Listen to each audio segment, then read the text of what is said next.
Ssentebe wa disitulikiti ey'Empigi Martin Ssejjemba n'abakulembeze abalala bannakibiina ki NUP batalaaza ebyalo ebiwerako mu muluka gw'e Nabusanke mu Kayabwe Town Council okuwenja enkaala z'abalonzi ezigambibwa okukwekebwa. Yegwe supervisor w'omuluka guno gw'e Nabusanke. Bano batuuse mu bifo ebazisuubira naye nga tezibeerangawo. Bwe tuli wateekeddwa waliwo polling stations bbiri wateekeddwa okubeerawo omuntu abatimbye enkalala abantu okujja okwekebera naye tubanoonya tetubalaba. Oluvannyuma bategeezeddwa nga bwe zikuumibwa mu maka g'abassentebe b'ebyalo ate aba NRM. Enkalala ziri mu maka gaabwe, abasobodde ozireeta ziri mu nkwawa zaabwe, tebakkirizawo omuntu yenna gwe basuubira nti takkiriziganya n'ekyo gavumenti kye yeetaaga. Naye polling station zino bwe tuli essaawa eno tuliwo essaawa zino ziri 5 n'eddakiika 39.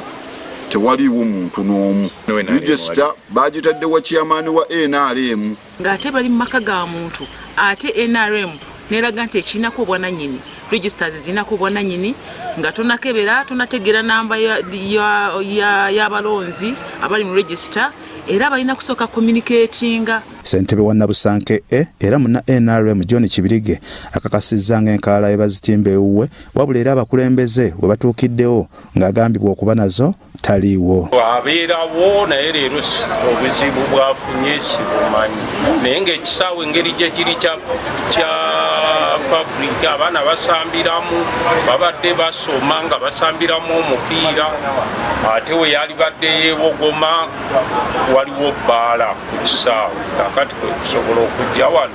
Kakati tutuuse okwemulugunya n'okutegeeza omulamuzi Simon Byabakama n'akakiiko ak'ebyokulonda ffe nga bannayuganda essaawa eno wateekwa okubaawo ebitereera. Ntwala okulabula kwange eri bassentebe ba LC1 nti buno obuvunaanyizibwa bwammwe okujja bonna abatasaanibbwa kubeera mu nkalala ezo kubanga mumanyi abaafa bwe bayingira mu kitundu kyammwe balina okubeeyanjulira. Kitegeeza gwe bw'otavaayo kulaga nti ono noono tasaanibbwa kuba mu regisita yaffe oba otunze eggwanga lyaffe. Kizuuliddwa nga n'ez'abavubuka abaliko obulemu n'abakadde bwe zitalabwangako mu kitundu kino. Tunaba kufuna nkaala z'abavubuka, tunaba kufuna nkaala z'abakadde abaliko obulemu balimu 5 ku buli kyalo.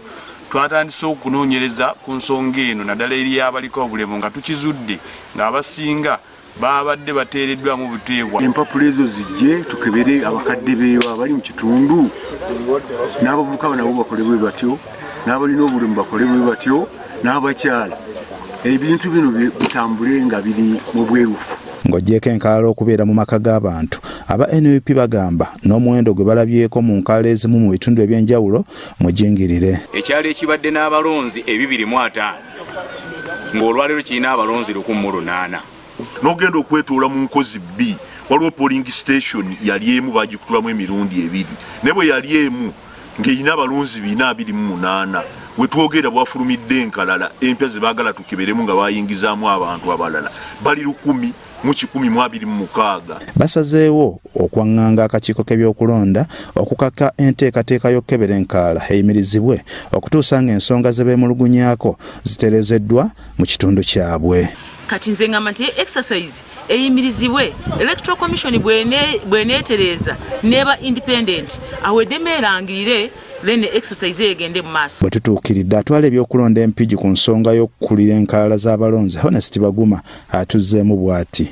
Tulina activity yaffe nga akakiiko k'ebyokulonda ne NRM naye erina activity yayo so olw'akakiiko k'ebyokulonda tulina display officer ku polling station. Ssentebe b'ebyalo just tubakozesa ku mobilizing abantu mu bitundu byabwe mwe bali naye tebalina kukola ki ba display tebalina agendera ku biragiro byabwe. Enkaala z'abalonzi abantu bangi mu disitulikiti ey'Empigi buli lunaku beemulugunya ku bazirina ekyawaliriza abamu okuzikebererangako mu bifo gye basula nga batya okuzibabbako. Saddati Mbogo agafeeyo ku Spark TV.